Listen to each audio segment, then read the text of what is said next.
की वीडियो में हम लोग जानेंगे थेल्स का प्रमेय या थेल्स प्रमेय। तो चलिए हम वीडियो को स्टार्ट करते हैं। और थेल्स प्रमेय यूपी बोर्ड पेपर में 6 नंबर का पूछता है। कह देगा कि थेल्स प्रमेय को लिखिए और उसको सिद्ध कीजिए। तो देखिए इसको हम लोग कैसे मतलब याद करेंगे और सिद्ध भी कैसे करना है। तो देखिए कुछ भी नहीं करना है। थेल्स प्रमेय ये होता है कि यदि किसी त्रिभुज के एक भुजा के समांतर अन्य भुजाओं को भिन्न भिन्न बिंदुओं पर प्रतिच्छेद करने के लिए एक रेखा खींची जाए तो ये अन्य दो भुजाओं को एक ही अनुपात में विभाजित करता है। यानी बात समझिए, एक बार फिर से समझिए। अगर ये नहीं समझ में आ रहा तो चलिए हम चित्र की सहायता से आपको समझा दे रहे हैं। कह रहा है कि यदि किसी त्रिभुज की एक भुजा के समांतर, मान लीजिए कोई त्रिभुज है हमारे पास, यहाँ पे चलिए बना देते हैं। ये मान लीजिए हमारे पास कोई त्रिभुज है जिसका नाम हम रख देते हैं ए बी सी। जिसका नाम क्या हो गया? A B C. हाँ जी, अब देखिए क्या करना है। प्रश्न में बोल रहा है कि यदि किसी त्रिभुज के एक भुजा के समांतर, ये भुजा के मान लीजिए समांतर, एक भुजा के समांतर अन्य भुजाओं को भिन्न भिन्न बिंदुओं पर प्रतिच्छेद करने के लिए एक रेखा खींची जाए। यानी बात समझिए, यहाँ पे हम इसी के समांतर एक रेखा और खींच देते हैं जिसका नाम हम पी क्यू रख देते हैं। अगर बात करें तो देखिए ये रेखा ए बी को पी पर और रेखा ए सी को बिंदु क्यू पर विभाजित कर रही है, यानी प्रतिच्छेद कर रही है। तो प्रतिच्छेद करने के लिए एक रेखा खींची जाए तो ये अन्य दो भुजाओं को एक ही अनुपात में विभाजित करता है। बस यही थेल्स प्रमेय है, यही थेल्स प्रमेय आप याद कर लेंगे। अब देखिए इसको प्रूफ कैसे करते हैं। जैसे बोल रहा है हमको कि ये जो इसके समांतर ये रेखा खींचे, इसको अन्य दो भुजाओं को एक ही अनुपात में विभाजित करता है। अर्थात ये हमको बोल रहा है ये क्वेश्चन हमको कि जैसे बात समझिए, अगर यहाँ पे हमको अप्रूफ कैसे करेंगे। देखिए दिया है, लिख लेंगे पहले। दिया है, क्या दिया हुआ है कि BC PQ के समांतर है त्रिभुज में ना, तो यहाँ पे लिख लेंगे BC समांतर PQ। BC समांतर PQ, ये इतना दिया हुआ है। अब देखिए हमको सिद्ध क्या करना है जी, सिद्ध करना है। सिद्ध करना में है देखिए कि देखिए इसको दो बोल रहा है ना कि अन्य दो भुजाओं को एक ही अनुपात में विभाजित करता है। जैसे एपी बटा में पीबी, एपी बटा में पीबी बराबर AQ बटा में QC, AQ बटे में QC। ये हमको प्रूफ करने के लिए क्वेश्चन में बोला जा रहा है इस प्रमेय में। ठीक, अब देखिए तब हम यहाँ पे कुछ रचना करेंगे ना। यहाँ पे रचना कर लेते हैं। रचना को ध्यान से आप समझेंगे, कुछ भी नहीं करते हैं मेरे प्यारे भाई लोग। रचना में बस हम ये लिखेंगे जी कि देखिए यहाँ बिंदु Q से ए बी पर लंब डाल दिए, जिसका नाम यहाँ पे हम Q के बाद क्या होता है R। देखिए भुजा एक तरह से रेखा ए पी पर बिंदु Q से लंब QR डाले। ठीक, ये एक तरह से लंब है। ठीक, ये वाला लंब है। अब सुनिए क्या किया है, सेकेंड वाला में क्या किया है ना कि देखिए बिंदु P से AQ पर लंब डाल देते हैं इस पे, यानी यहाँ पे नाम देते हैं PQR, यहाँ पे इसको यस देते हैं।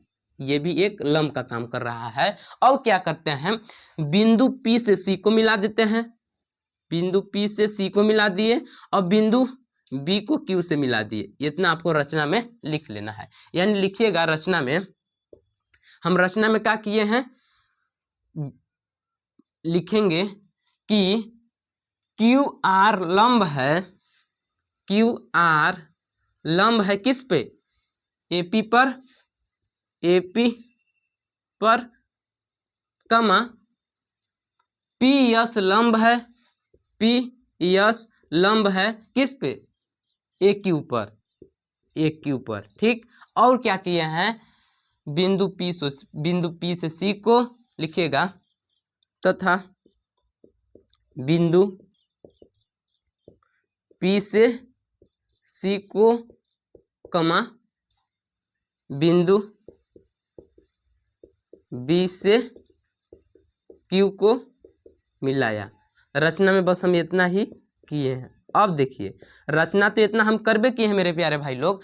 अब देखिए इसको हम प्रूफ कैसे करेंगे। सबसे पहले हम देखिए चलेंगे त्रिभुज किस में, त्रिभुज ए क्यू ए, मतलब बात समझे तो हम पहले त्रिभुज चलेंगे किस में, ए पी क्यू में, और फिर त्रिभुज हम चल देंगे इसमें पी क्यू बी में। लिखेंगे त्रिभुज किस में, ए क्यू पी में, त्रिभुज ए पी क्यू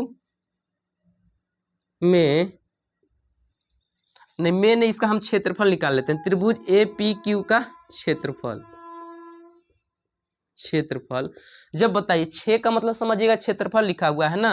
त्रिभुज ए पी क्यू का क्षेत्रफल निकालने के लिए देखिए इसको हम ऐसे लिख सकते हैं का, जैसे कहने का मतलब एक तो इसमें एंगल बन रहा है 90 अंश का, तो यहाँ पे त्रिभुज ए पी क्यू का क्षेत्रफल हो जाएगा 1/2 गुने आधार गुने ऊंचाई। यही ना होता है जी क्षेत्रफल त्रिभुज के क्षेत्रफल का, जब एक कोण 90 अंश का बनता है तो, यानी समकोण त्रिभुज कह लीजिए। तो देखिए 1/2 अपने जगह पे, आधार इसमें कितना दिया हुआ है, सुनिए आधार इसमें मेरा कितना दिया है मेरे प्यारे भाई लोग, ए पी। तो आधार को हम लिख लेते हैं, जैसे यहाँ पे अगर यहाँ से अगर समझ में नहीं आ रहा है ना तो जैसे चित्र यहाँ पे अलग हम बना देते हैं ऐसे। ये वाला में आधार का काम यही ना कर रहा है, यानी इसका नाम है ए पी क्यू, अब यहाँ पे आर, यानी त्रिभुज ए पी क्यू में आधार का काम कौन कर रहा है, ए पी। तो यहाँ पे हम लिख लेंगे ए पी गुने, और फिर होता है आधार गुने ऊंचाई। तो यहाँ देखिए ऊंचाई अभी हम इस त्रिभुज में इसको मान के चलते हैं क्यू आर को, तो यहाँ पे हम लिख लेंगे क्यू आर ना, तो यहाँ पे हम लिख देते हैं क्यू आर। ठीक, अब सुनिए क्या करना है, इसको इक्वेशन नंबर आप 1 बना लीजिए। ये त्रिभुज किसका क्षेत्रफल है, ए पी क्यू का क्षेत्रफल। अब निकालेंगे हम त्रिभुज किसका, इसका, ये वाला त्रिभुज का पी क्यू बी का क्षेत्रफल। तो लिखेंगे त्रिभुज किसका, पी, बार बार त्रिभुज लगा दे रहे हैं काजी, यहाँ देखिए त्रिभुज पी क्यू बी का क्षेत्रफल, त्रिभुज पी क्यू बी का क्षेत्रफल। तो देखिए जब इसका भी क्षेत्रफल निकालिएगा तो 1/2 होगा। ठीक, फिर आधार गुने ऊंचाई। तो देखिए अगर इसको हम बनाएं ये वाला त्रिभुज को, तो देखिए ये ऐसे बनेगा, ये वाला ऐसे ना, इसका नाम है पी बी क्यू। ये देखिए इसमें कहने का मतलब पी क्यू बी में हम चल रहे हैं, तो इसमें तो मान लीजिए आधार तो पी बी है, तो यहाँ पे हम लिख देंगे पी बी गुने, लेकिन इसमें ऊंचाई आपको दिखाई दे रहा है जी जो 90 अंश का कोण बनाता है, नहीं, तो यहाँ पे ऊंचाई हम यही मान के चलेंगे, क्या मान के चलेंगे, आर क्यू। तो यहाँ पे हम लिख लेंगे इसको आर क्यू ने क्यू आर लिख देते हैं, तो यहाँ पे हम लिख देंगे क्यू आर। इसको समीकरण नंबर 2 बना देते हैं, इतना में आपको दिक्कत नहीं होना चाहिए। अब देखिए मेरे प्यारे भाई अब क्या करना है, यहाँ तक तो आपको दिखाई दे रहा होगा बढ़िया से। यहाँ पे हम क्या कर लेंगे जी, थोड़ा इसको सिस्टम में कर देते हैं, लिखेंगे यहाँ पे लिखेंगे कि समीकरण 1 और 2 से, समीकरण 1 व 2 से ना, समीकरण 1 में हम 2 से डिवाइड कर देते हैं, तो क्या हो जाएगा हमारा, त्रिभुज ए पी क्यू का क्षेत्रफल, त्रिभुज ए पी क्यू का क्षेत्रफल बट्टा में, जब देखिए समीकरण 1 में हम समीकरण 2 से भाग कर रहे हैं ना, अब देखिए त्रिभुज पी क्यू बी का क्षेत्रफल, त्रिभुज पी क्यू बी का क्षेत्रफल। अब ध्यान से समझिएगा इसका क्षेत्रफल कितना आया है, पहला वाला त्रिभुज का 1/2 है ए पी, देख सकते हैं ए पी गुने क्यू आर।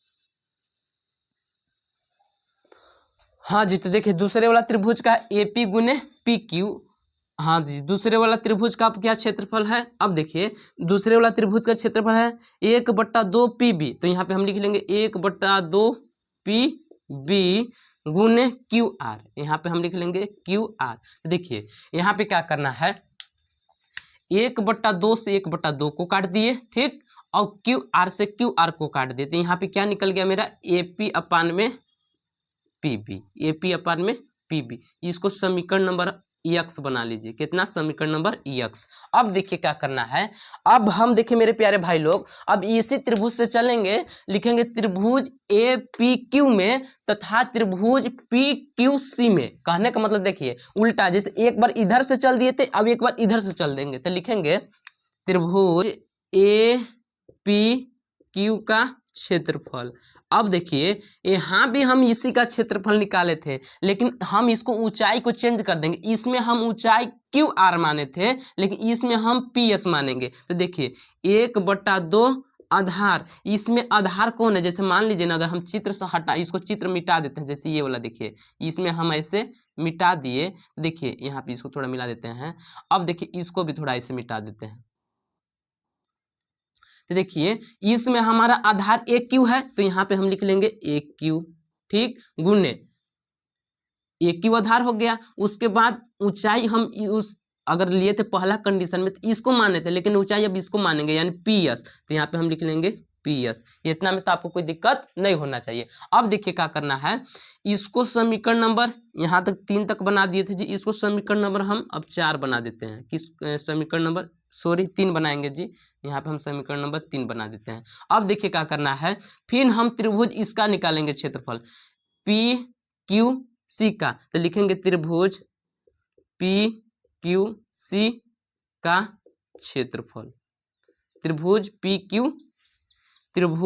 PQC का क्षेत्रफल बराबर 1/2, 1/2 हुआ ना। अब आधार इसमें कौन है जी मेरे प्यारे भाई लोग, देख लीजिए आधार है मेरा QC, तो यहाँ पे हम लिख लेंगे QC गुने ऊंचाई तो ये वाला काम नहीं करेगा, लेकिन ये वाला हम इसको मान लेंगे ऊंचाई यानी PS, तो यहाँ पे लिख लेंगे PS। अब इसको समीकरण नंबर हम 4 बना लेते हैं, ठीक, समीकरण नंबर 4। इतना तो आपको आ रहा है समझ में ना। अब देखिए क्या करना है, इसमें भी कुछ भी नहीं करते हैं जी, समीकरण 3 में समीकरण 4 से भाग दे देते हैं, तो लिखेंगे समीकरण 3 व 4 से, समीकरण 3 व 4 से जब इसको भाग दीजिएगा मेरे प्यारे हीरो लोग, तो देखिए क्या होगा, त्रिभुज पहले APQ का क्षेत्रफल बट्टे में त्रिभुज PQC का क्षेत्रफल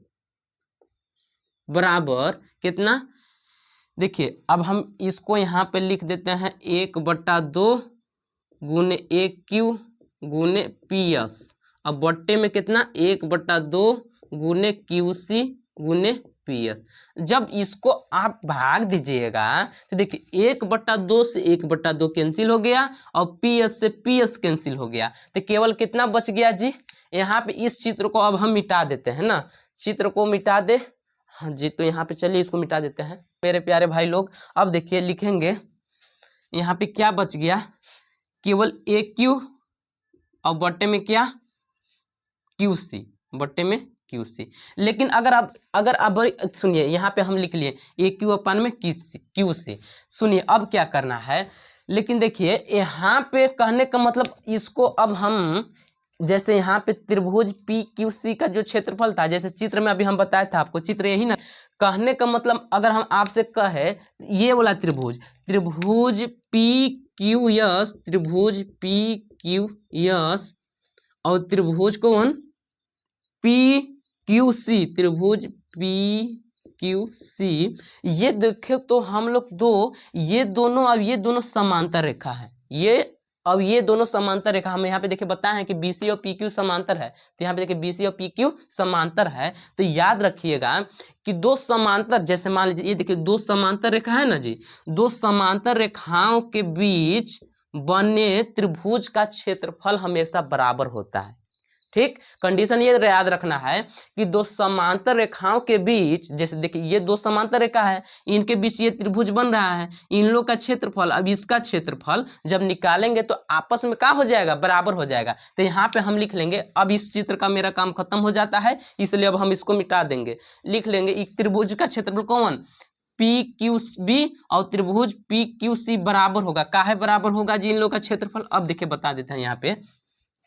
लिखिएगा त्रिभुज पी क्यू बी का क्षेत्रफल बराबर त्रिभुज किसका, पी क्यू सी का क्षेत्रफल, त्रिभुज पी क्यू सी का क्षेत्रफल बराबर होगा, क्योंकि दो समांतर रेखाओं के बीच बने क्योंकि दो समांतर रेखाओं के बीच बने त्रिभुज का, क्योंकि दो समांतर रेखाओं के बने त्रिभुज हैं, इसलिए ना।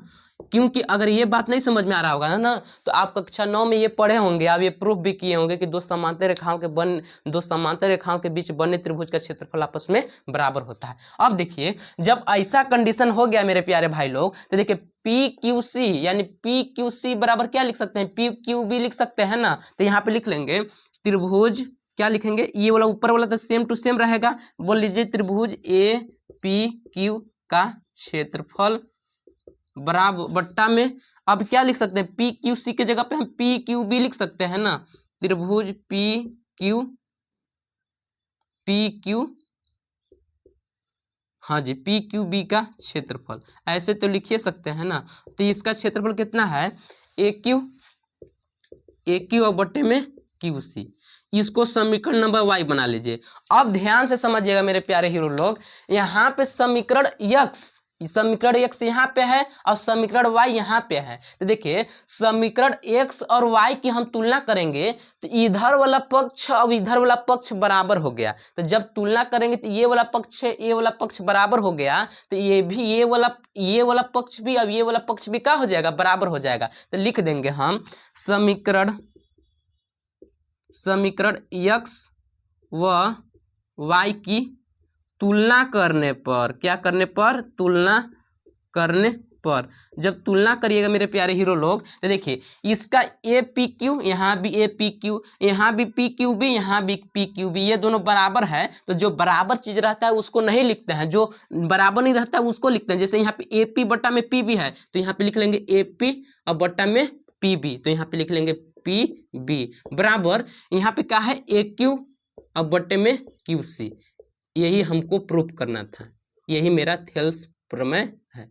उम्मीद करते होंगे कि आप थेल्स प्रमेय को आसानी से एकदम प्रूफ कर सकते हैं। अगर मिलाना है तो यहाँ पे मिला लीजिए ना, यही ना प्रूफ करना था, ए पी बट्टा में पी बी, ए पी बट्टा में पी बी, यहाँ पे ए क्यू बट्टा में क्यू सी, ए क्यू बट्टा में क्यू सी, हाँ जी मिल रहा है। उम्मीद करते होंगे कि आपको थेल्स प्रमेय अच्छा से समझ में आ गया होगा। अगर वीडियो अच्छा लगा होगा तो लाइक कीजिएगा और चैनल को भी सब्सक्राइब कर लीजिएगा।